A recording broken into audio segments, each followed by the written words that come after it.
Hello, my name is Grayson Antonio Beato. I go by Grayson or Gray. My pronouns are he, him, his, himself. And this is take 14, so I'm gonna keep going. This is about my identity and my personal experience. For background information, I am Afro Latino, agnostic atheist, neurodivergent, and bisexual, which, as you may or may not have been able to tell, that's the subject of today's video. Now, my full LGBTQ identity: cisgender man, bisexual, biromantic, way more into men, not too sure about my gender expression. That I'll explain later. Are in the first grade. By that point, I think it was actually my mother who realized that I wasn't straight before I could catch wind of what was going on in my head. See, we pretty much went by the stereotype that any feminine man is gay, even though one does not guarantee the other at all. But by the time we figured out that we were gay or bi or ace, we already had those mannerisms ingrained into our heads. So this is who we are. Live with it. All right, now cut to the fifth grade, where I think I actually kind of got a hint of what I was. I remember telling a classmate, I'm afraid that I'm gay, or I think I'm gay. See, at the time, people were very homophobic. I also remember seeing homophobic content on the TV. I was very impressionable at that age, and so I kind of just went with the crowd. Why? Because I wanted to fit in. Yeah. But my parents snapped me out of that homophobia, I think that August of that year. And somehow that worked like a charm. And so I became more supportive of the LGBTQ plus community.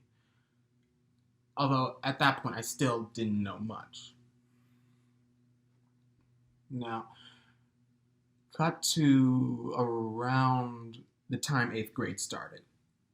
I was still, learning about our community, but then I heard the term bisexual and something in me clicked. It's like, uh-oh, wait a minute.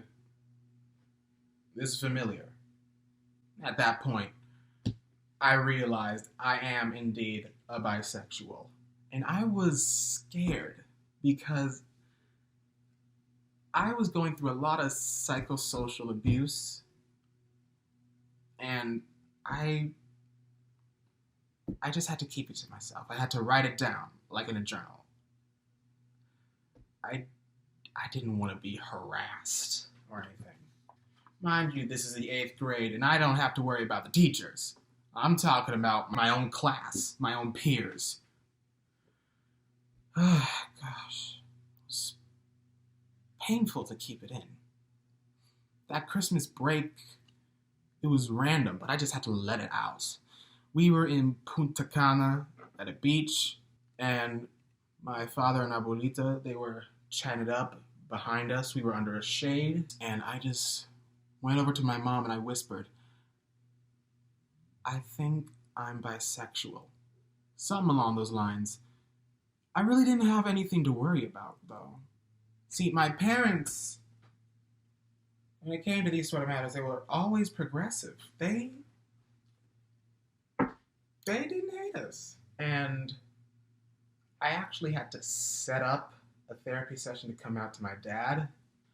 Why? Well, you see, I seem to have noticed the pattern with religion and tradition hating on our community. However, that was unnecessary. Yeah, I kind of wasted their money with that session. He was totally fine with it. I hadn't come out to anyone else until I graduated. Freshman year, around New Year's, I came out to everyone in a post online, and that was a bad idea. Really bad idea. I think this part of the video deserves a trigger warning. Now, some of you out there would think it's like, we don't need a trigger warning, but because I understand that some of us can be like easily triggered, just the mere mention of something. I understand you. I get it. I know. So, skip ahead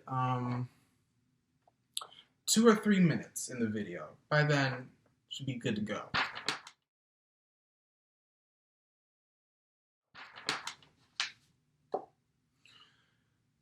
So, I dealt with a lot of internalized biphobia, and it stemmed from my psychosocial trauma. Once I was a freshman in high school, I fully realized just how traumatized I was from my experience at the parochial school. I went into a deep, dark place. I had a major depressive episode. I can still see the mark on my arm from that final cut. It's sad. Honestly, it's sad what all this can do to you, what it can do to a person. It did take a while to finally accept my bisexuality. Like halfway through senior year, I was able to just say, it's who I am. I don't care to be any other way. This is it. It's what you got. Yeah, it took a while. It really took a while. And my therapist, guidance counselor, and I think also a teacher who taught history and psychology recommended I join the GSA. Okay. So, my timeline, the GSA. Freshman year, I check out the GSA, and wouldn't you know it, I was the only student. It was just me and the teacher who ran it. Wow. And I know there's some other folks in our community out there, so yeah, that was just, you can't make that up. You can't make that up. Only member of the GSA. Thankfully, we got more people sophomore year. And so, I come back, I notice we got more of a crowd. Okay, let's get going. All was sailing smoothly. In the meantime, though, and even now, still, I have to deal with the comments that it's like they erase my bisexuality. It's annoying, infuriating, and invalidating, and I just don't need any more of that. Please. Having to educate people on our community. But really, what choice do my mother and I have? We have to educate them because we can't guarantee that they'll put in the work themselves. So we pull through no matter how painful it is. I get comments just because I preferred men. Like, I get that. I get that you're confused. But you were there when I had a crush on those girls too, right? Come on. Preference, it's not necessarily 100% thing. They'd say, so you're like gay and straight. And it's like, no, it's a whole new thing. And then they'd say it again. It's like, you know what? Whatever floats your boat.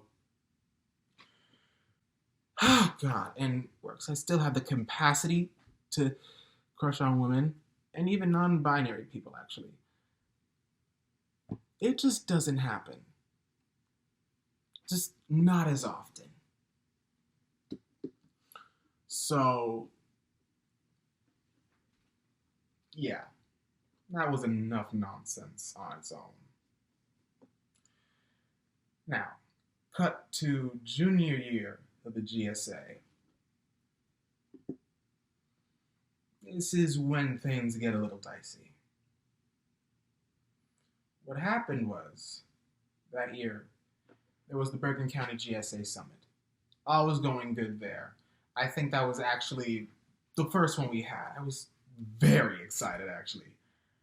All these people, we got our community up in one space. It was in a Bergen Community College.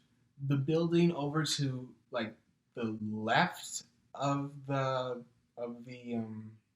Challenger Center, I think, had a dance. Same GSAs. We went to Waldorf High School. We danced. There was music. There was snacks. I tried very hard not to binge eat the snacks. But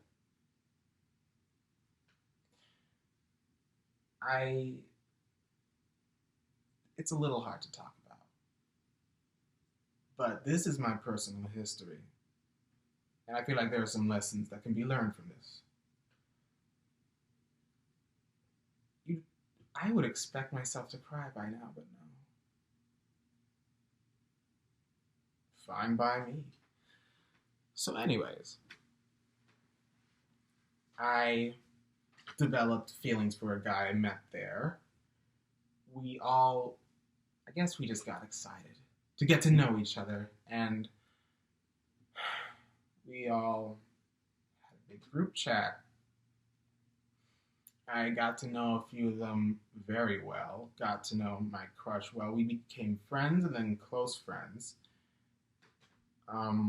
First time we saw each other in person afterwards was March, I think. Captain Marvel came out and a few of us watched it. We hung out at the Garden State Plaza, a place I don't go to often, partially because of that, mainly because of that. But yeah, it was, I guess you could say it was fun while it lasted. I don't like to give props to something that made me feel awful. But the truth of the matter is, I enjoyed it. Yeah. We were friends for a while, and we stayed in touch on Instagram and Snapchat and Discord, and we were all so fun and nice with each other, but we rushed it. We rushed the whole thing. We weren't ready for this. Everything was rushed, and like a drug or sugar high, we all came to a crash. And so June comes along. There's a party. These aren't really my details to share, so I'll keep it simple. Folks started gossiping, made up a rumor. Someone scolded someone else for something that isn't even scold worthy. And it pretty much took the whole attention of the party onto folks just suffering. And it's like, I was in Massachusetts, so I couldn't even help them. And a week before that, I had a problem with some of these same people because folks be problematic, and I couldn't contain myself. Thing is, I never want people to suffer as I have. And when you're highly sensitive, like me, your empathy can turn into a defensive rage. A rage like thunder, lightning, and fire. You unleash the beast, but the beast has no coordination, so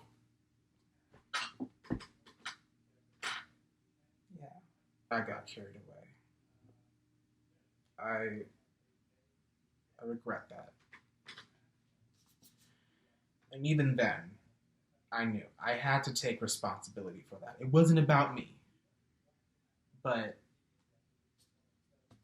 you know, I've been there a lot. And knowing what it's done to me, I wouldn't want it done to anyone else. In my mind, I had ruined everything. So, after that, that summer was a pain in the ass. The GSA was still going. There was another summit that year, but at that point I was afraid because I was still so filled with guilt and shame over my actions that I broke down. I thought they hated me. And I was so shocked when they were actually happy to see me. It's like, what the? Did I not just and you're happy to see me? I mean, okay. Well, let me roll with it. But that turned out better than I would think it did. Would I have done things differently? Yes. But it's done. So I just want to move on. Don't get me wrong, I've improved a lot since then. There's still a ways to go. And there was still a ways to go with the GSA too, because I eventually just felt singled out. Given my past experience, I don't handle that nonsense well. If I'm not going to be respected, don't expect me to stay. I think that pretty much sums up my experience. There's some things I want to head over to. Talk about gender norms. At the parochial school, we would actually, here was a uniform. Polo shirt, khakis for men. Skirt and a polo shirt, I think, for the ladies. Only day when we all wore pants were days we had gym class. And I felt especially bad for the ladies. Why? Because you see, cold weather is a thing, and I couldn't handle the cold weather with my khakis on. I couldn't imagine being out there with my bare knees shivering for all it's worth. Let them wear pants, man. It's freezing. And also, I noticed over here on Thanksgiving and when I used to go to the Dominican Republic to visit family members, it was always the women in the kitchen. And the men just sitting, doing whatever, drinking beer. Now, on Thanksgiving, I would actually pitch in because I knew those recipes. Plus, I like to cook and help people, so, yeah. But I just feel like, first off, why they make the heads of the table so important? And second off, if they are that important, reserve it for the folks who did the most work. Make a seating chart and prioritize the chairs however you want. But heads of the table, folks who did the most work. Heteronormativity, oh yeah, I remember trying to fit in.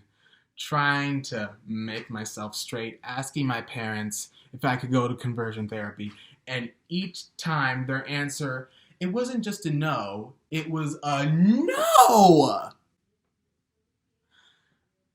Because you see, they understand that stuff is, it don't work. And so yeah, I was just trying to at least like girls more. Because I was afraid. Really, I was afraid. I was weird as is. I didn't want any more targets on my back. So, yeah, I did all I could do, but eventually I just realized that this is a waste of energy and that I'll just work on myself and wait till I can accept it. And eventually I did. It fits with the rest of me, you know?